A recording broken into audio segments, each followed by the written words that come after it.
السلام علیکم، ست شری اکال، میں ہرمیز اور آپ دیکھ رہے ہیں آپ کا اپنا یوٹیوب چینل یعنی سچ ڈیجیٹل۔ آپ سب کا بہت شکریہ جس طریقے سے آپ سچ میں رہ کر سچ کی تلاش میں سچ پر مبنی خبریں سنتے ہیں۔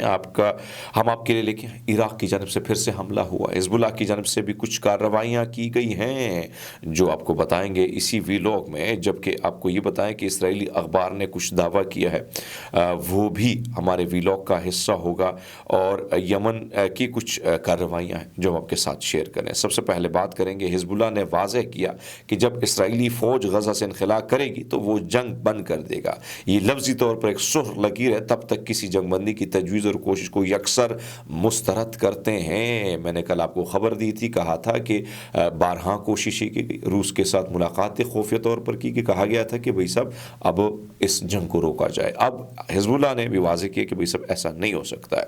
آپ کو بتاتے چلیں کہ القدس بریگیڈ نے جبالیہ کیمپ کے وسط میں الارجا اسٹریٹ پر ایک اسرائیلی D9 بلڈوزر کو ٹینڈم شیل سے نشانہ بنا کر تباہ کیا ہے۔ اسی طرح آپ کو بتاتے چلیں کہ شہید عمر القاسم کی افواج کے ساتھ مل کر نٹزارم کے محور میں الرشید کے مقام پر صہیونی دشمن پر بمباری کی گئی ہے۔ آپ کو بتاتے چلیں کہ اسی طرح اسرائیلی فوج نے لبنان میں اپنی زمین کارروائی کا دوسرا مرحلہ شروع کر دیا ہے۔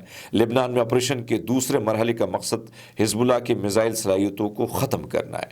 اسرائیلی اخبار میریو کے اس اعلان پر اتنا میرے خیال میں جو چیزیں دیکھ رہا ہوں، تو اگر آپ دیکھیں جو حشر حزب اللہ نے تقریباً ان دنوں میں کیا ہے یعنی فوجیوں کا، اور میں یہ بات نہیں کر رہا ہوں، آپ نے دیکھا ہوگا کہ کل پرسوں جو ہے ایک تجزیہ کار نے کھل کے لکھا تھا، بلکہ یدیوت اہرونوت نے لکھا تھا کہ بھائی صاحب اگر آپ نے ایک انچ زمین قبضہ نہیں کی، آپ آگے کی طرف بڑھے نہیں ہیں، فوجی آپ کے ہلاک ہو رہے ہیں، پے در پہ نقصانات ہو رہے ہیں، اور آپ ہم سے جھوٹ پہ جھوٹ بول رہے ہیں کہ بھائی صاحب ہم تو ہار نہیں رہے، ہم تو جیت رہے ہیں۔ تو یہ ساری سچویشن میں آپ دوسرا مرحلہ بھی داخل کریں، لیکن وہاں پہ نقصان ہو رہا ہے، زمینی جنگ آپ بری طرح شکست کھا چکے ہیں۔ تو ایک طرف تو یہ سچویشن ہے، دوسرے میں آپ کو بتاتے چلیں کہ اس وقت عراق کی جانب سے بھی کارروائیاں کی۔ عراق میں اسلامی مذمت کے مجاہدین نے ڈرون کا استعمال کرتے ہوئے مقبوضہ علاقوں کے جنوبی ایک فوجی ہدف پر حملہ کیا۔ اسلامی مذمت نے اس بات کی تصدیق کی ہے کہ دشمنوں کو مضبوط ٹھکانوں کو ہم نے تباہ کر دیا ہے، اور ہماری جو کوشش ہے یعنی یہ سب کچھ جو ہم کر رہے ہیں یہ ہم سیدھا کر رہے ہیں، کس کے لیے ہم کر رہے ہیں؟ اس وقت اپنے فلسطینی بھائیوں کے لیے۔ بتاتے چلیں کہ ایک طرف تو یہ سچویشن ہے، تو دوسری طرف یمن جو ہے وہ بھی آرام سے نہیں بیٹھا، اور یمن کی جانب سے کچھ کارروائیاں کی گئی جو میں آپ کے سامنے رکھ رہا ہوں۔ یمن نے مسلسل جو کارروائیاں کی ہے وہ آپ کے سامنے ہے، لیکن اس وقت آپ کو یہ بتاتے چلیں کہ ایک طرف تو ٹائم آف اسرائیل نے رپورٹ کیا کہ حزب اللہ کی جانب سے شمالی اسرائیل پر درجنوں راکٹوں کی برسات کی گئی ہے، جس سے 2 اسرائیلی ہلاک ہو گئے جب ایک راکٹ شمالی شہر نہاریہ میں گرا، وہاں پر عمارت جو ہے وہ پھٹ گئی، اور عمارت کے اندر کچھ لوگوں کی زخمیوں کی اطلاعات ہیں۔ حزب اللہ نے شمالی اور وسطی اسرائیل پر درجنوں راکٹ اور ڈرون فائر کی۔ لبنان سے لگاتار راکٹ فائر جاری ہے، جبکہ جنوبی لبنان میں لڑائی جاری ہے، اور اسرائیل نے اطلاع دی ہے کہ اس نے بیروت میں حزب اللہ کے ٹھکانوں پر شدید حملے کیے ہیں۔ نہاریہ پر حملے میں زیو بیفر 52 سالہ اور شمون نغم 54 سالہ ہلاک ہو گئے۔ بلدیہ نے کہا دونوں افراد وقوع پر مردہ قرار پائے ہیں۔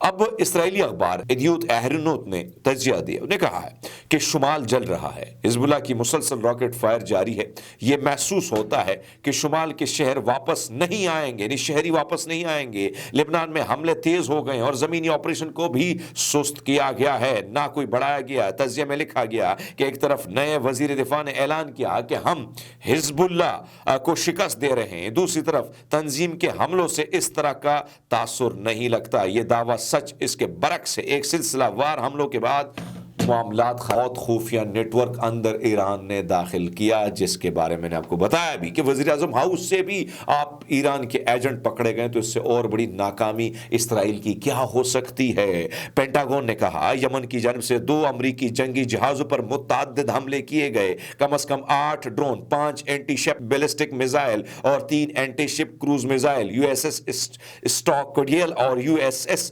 سپروینس کی طرف داغے گئے تھے۔ اب امریکہ فوج یہ دعویٰ کر رہی ہے کہ ہم نے تمام تر پروجیکٹائل کو مار گرایا ہے، جبکہ یمن اس کے برعکس کہہ رہا ہے۔ یمن نے جو فوٹیج جاری کی اس میں باقاعدہ جزوی طور پر تباہی ہم نے اپنی آنکھوں سے دیکھی ہے۔ تو امریکہ کا یہ دعویٰ میرے حساب سے جو چیزیں میں نے دیکھی ہے وہی چیزوں کے مطابق میں آپ کو بتا رہا ہوں کہ یمن کا یہ دعویٰ درست ہے، چونکہ امریکہ جو کہہ رہا ہے، یعنی پینٹاگون کو جو خبر دی گئی ہے وہ آپ اندازہ لگا لیں کہ مجھے اس میں درست چیزیں نہیں آ رہی کیونکہ انہوں نے ٹارگٹ اچیو کیا، اس کے فوٹیج بھی یمن نے جاری کی۔ اب تک کے لیے اتنے، بہت سارا خیال رکھیں، بہت شکریہ۔